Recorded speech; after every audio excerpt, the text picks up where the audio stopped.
for financial year 2023-2024 at the medium term. That this House adopts the report of the Budget and Appropriations Committee on the Budget Policy Statement, that is BPS, for the financial year 2023-2024, and a compendium of departmental committee reports. Honorable Chair, I'm told you should start by saying I beg to move the following motion. Then you move on. Thank you very much, Honorable Speaker, for that guidance. Honorable Speaker, I beg to move that this House adopts the report of the Budget and Appropriations Committee on the Budget Policy Statement, that is BPS, for the financial year 2023-2024, and the compendium of departmental committee reports on the 2023 BPS laid on the table of the House this morning on Wednesday, 15th March 2023, and pursuant to the provisions of Section 25(7) of the Public Finance Management Act 2012 and Standing Order 232(9) and 10. A, approves the budget policy statement for the financial year 2023-2024. B, makes the following financial resolutions with respect to the BPS 2023-2024 at Kenya shillings 2,252,577,400,000, of which, number one, executive, Kenya shillings 2,189,181,400,000, of which Office of the Auditor General at Kenya shillings 7,698,700,000. Number two, Parliament 40,402,000,000. And number three, Judiciary at Kenya shillings 22,994,000,000. Two, resolves that the allocation of the county government equitable share be approved at Kenya shillings 385,424,616,047 Kenya shillings. Approves the equalization fund at Kenya shillings 7,867,000,000.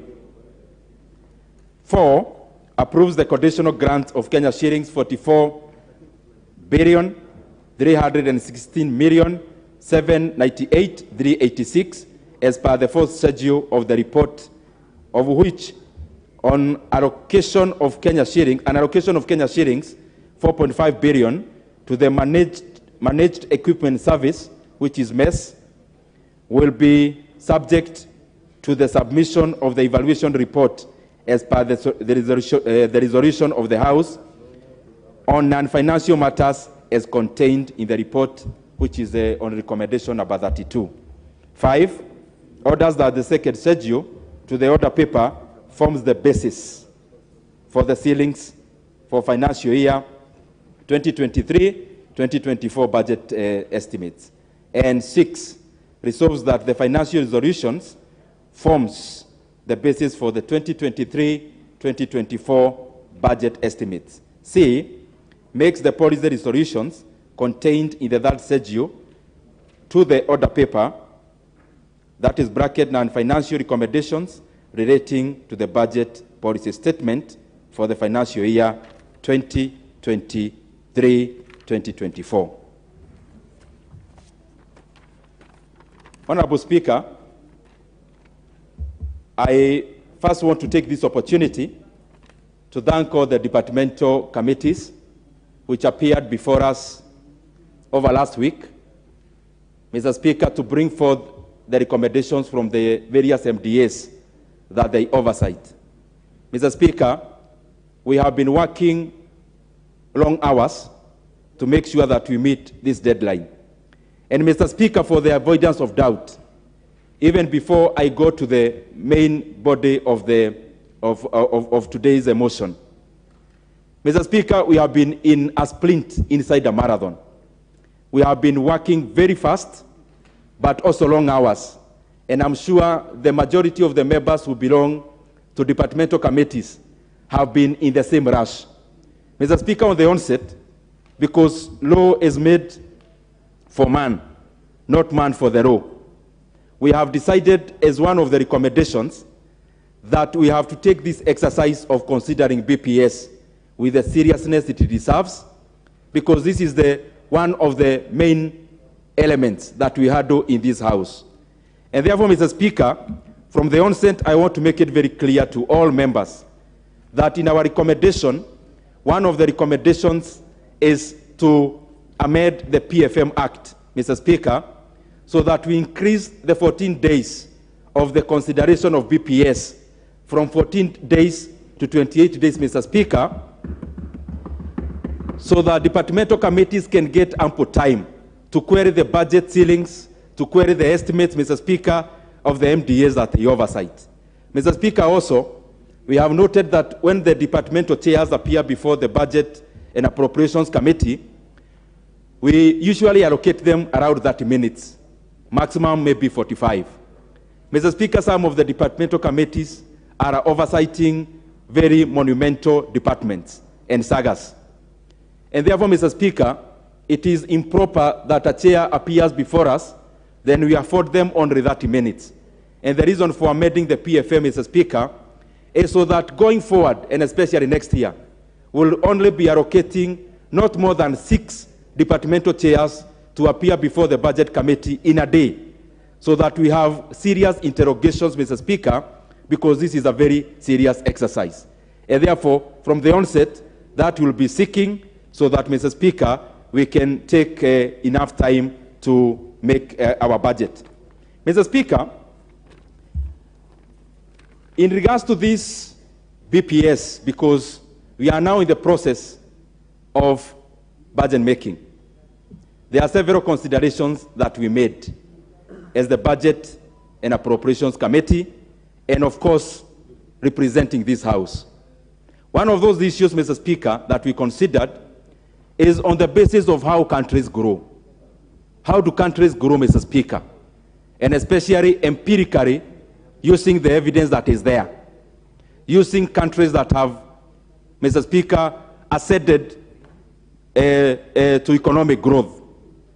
Mr. Speaker, across from ages to the modern economy, one of the elements that make a country grow is, first of all, for a country to explore all the agricultural resources they have and making sure that those economies cultivate every cultivatable acre, Mr. Speaker. On the same breath, economies grow when they realize the potential they have in terms of natural resources. Mr. Speaker, in the allocation of the ceilings that we have done, we have taken cognizance of the fact that our country is endowed. It is endowed in terms of agricultural resources, in terms of arable land. Mr. Speaker, even generally as a continent, Mr. Speaker, we are endowed massively. Mr. Speaker, also, we have a lot of natural resources, which are primary in nature. We have done nothing to deserve them. We have just gotten them, Mr. Speaker, from as natural resources.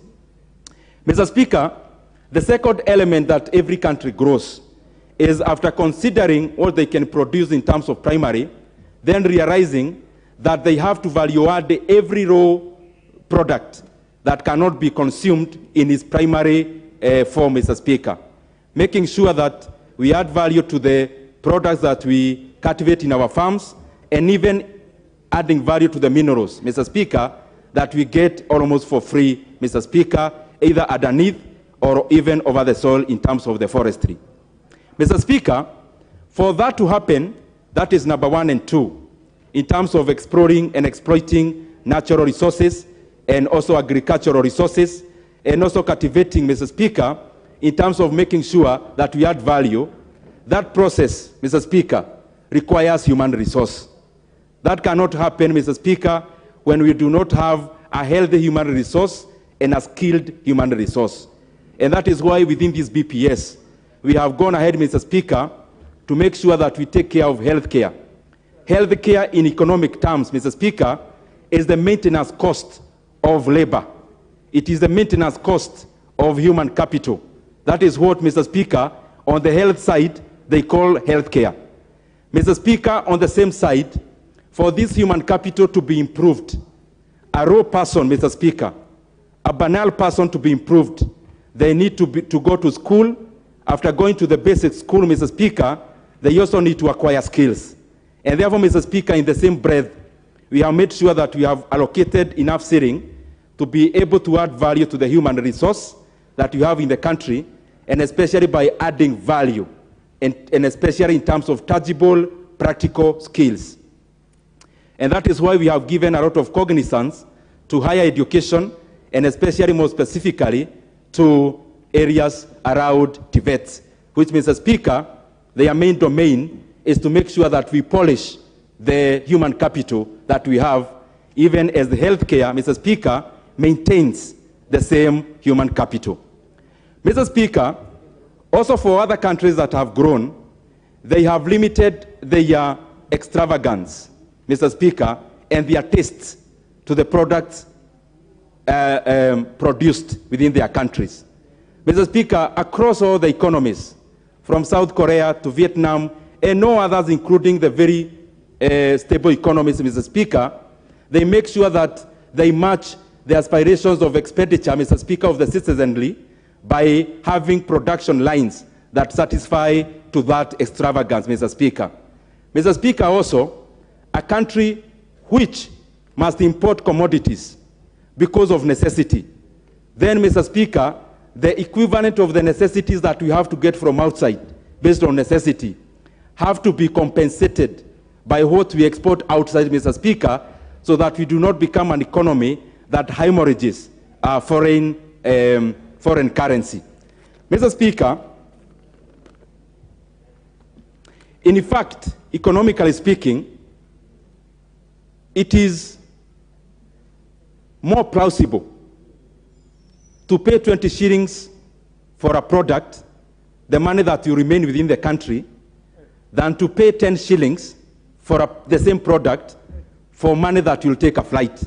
And therefore, Mr. Speaker, this goes and communicates towards what we were considering as this committee, that is budget, representing this House, in regards, Mr. Speaker, to making sure that we open up production in our country, we satisfy the local demand, and also, Mr. Speaker, we look for markets from far and wide to also export whatever we produce as surplus. Mr. Speaker, I want just to give some few figures in regards to the expenditure for the current BPS that we are considering. Mr. Speaker, within this BPS, and I want members to go with me, this is an approximately 3.6 trillion budget. Out of that 3.6 trillion budget, 2.19 is going to the executive. Mr. Speaker, among the same 3.6 trillion, around approximately 40 billion is the expenditure for this House, that is Parliament, in regards to development and recurrent. Mr. Speaker, we have also allocated approximately 22 billion shillings to our judiciary. And Mr. Speaker, the remainder is the money that we take to the counties, and that which I have just laid before, or said before, will be approximately 385 billion. There is another element of expenditure, Mr. Speaker, of something we call CFS, Consolidated Fund Services. Consolidated Fund Services, most of the bulk of this money goes into the repayment of debts, servicing our debts, and especially interest rate, without factoring in the net capital borrowing. Then, Mr. Speaker, in this financial year that we are considering, that is 2023-2024, we are talking of approximately an unprecedented figure of 991 billion shillings. We are almost crossing a trillion mark in terms of CFS, which majority of it, Mr. Speaker, goes into payment of interest rates. Of course, it also includes other areas, Mr. Speaker, like pensions and the payments to our commissions. Mr. Speaker, on the revenue side, we are also envisioning to collect around 2.56 trillion shillings in terms of ordinary revenue. Mr. Speaker, we are also looking forward into correcting around approximately 330 billion Kenya shillings in what we call CFS. Precisely is around 323 billion, Mr. Speaker, into ANA. These are monies that we receive as government and various agencies of government receive by offering service. Mr. Speaker, on the same breath, we are looking forward into getting grants of around 48 billion Kenya shillings. And Mr. Speaker, now the balance that remains, which is around 720 billion, is money that we are looking forward into borrowing. And this borrowing, Mr. Speaker, majority of it, over 70%, we are looking forward into borrowing internally. Mr. Speaker, I know there is an effect of crowding out, Mr. Speaker, but also in terms of the international financial markets. The international financial markets, Mr. Speaker, in the current scenario have cooled. And Mr. Speaker, when financial markets have got cold, then they are jittery. And when they are jittery, they respond by having very high interest rates. And that is why we are looking more inward than outwards, Mr. Speaker, because the current global rates that we could fetch out there could not be very favorable for our economy. Mr. Speaker,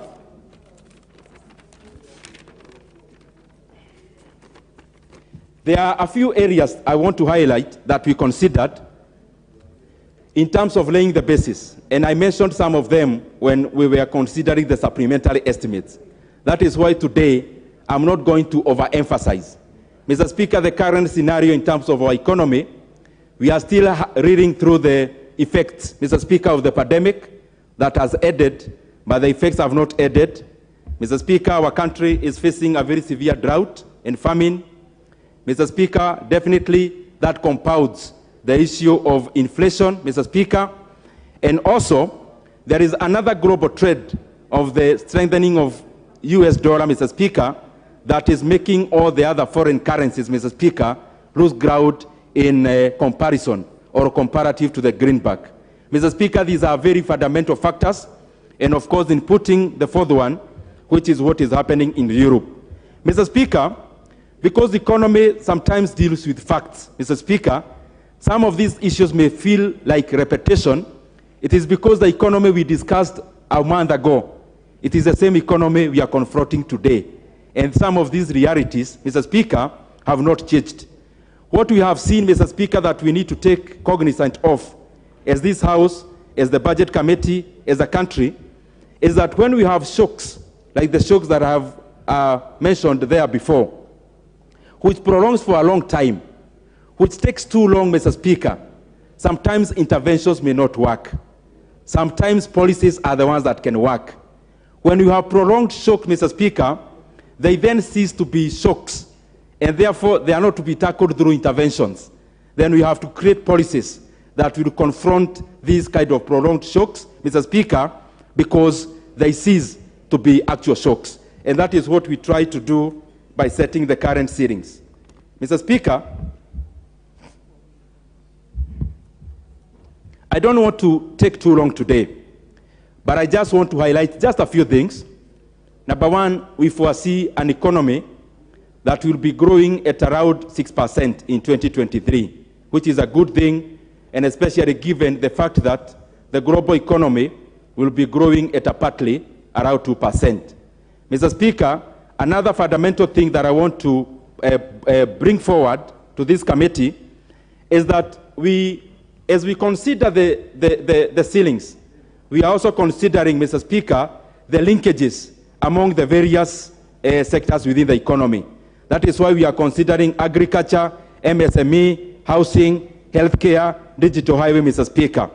And because I see the lights are on, Mr. Speaker, on the framework, on the implementation of BPS, we looked at the priorities and also the sequencing.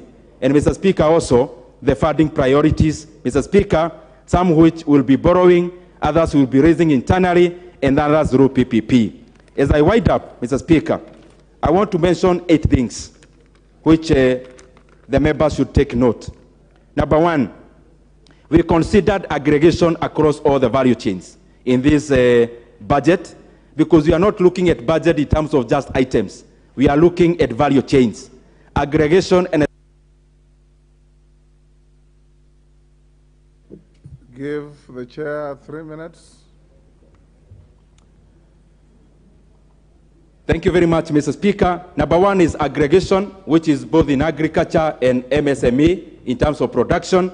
Number two is skill development, which I mentioned before, in terms of making sure our TVETs are well equipped to be able to equip skills to the Kenyan youth.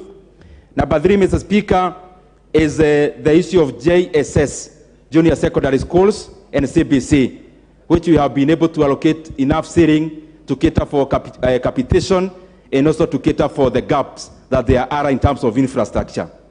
Number five, Mr. Speaker, after consultations even with the executive, and I want members to give some keen eye on this. Mr. Speaker, one of the recommendations that we have made, and it is in tandem with even the executive, is that as we implement the infrastructure funds that is usually given to the Ministry of Education, the bit of implementation going forward will always be channeled through NGCDF. Mr. Speaker, also, on these current ceilings, we have also added Kenya shillings 1 billion towards National Government Affirmative Action Fund, Mr. Speaker, to take care of the funds that our women reps oversee. Mr. Speaker, there is something also very interesting that this House should take note of. The current CDF as a fund is just approximately 44 billion. Mr. Speaker, we have gone forward to raise that base to approximately 53 billion Kenya shillings in the year 2023-2024. Meaning, Mr. Speaker, every constituency will be getting an average of 20 to 30 million additional, Mr. Speaker, to take care of the many needs in our constituencies. Mr. Speaker, we have also been able to amend the ceiling in terms of the roads infrastructure. The ceiling that was brought forward in this House by the Treasury. Mr. Speaker, because we represent constituencies that have got stored roads, Mr. Speaker, we amended that ceiling, Mr. Speaker, for the pending bill in terms of roads, so that our contractors can go back to site, on top of the money we appropriated in the supplementary estimates. Mr. Speaker, the ceiling that was capped by the Treasury was around 55 billion to go into roads. Mr. Speaker, we amended that to around Kenya shillings 70 billion by adding 15 billion to go into road construction. Mr. Speaker, there are many other issues touching in our constituencies and our area of representation, and I beseech my fellow colleagues to go through our report and to go through the other annexures in the report, Mr. Speaker, to be able to take in whatever we recommended. I want to thank you very much, Mr. Speaker, and thank the honorable members, because out of the input you give us on the daily basis, then we are enriched. Thank you very much, Mr. Speaker. Thank you, Honorable Chairman. Who is seconding you? Mr. Speaker, I want to call another very deep member of the Budget and Appropriations Committee, a PhD in economics, Honorable Makali Mulu, to second. Honorable Makali Mulu. Yeah, thank you, Honorable Speaker. Honorable Speaker, let me start by thanking my chairman for that good move.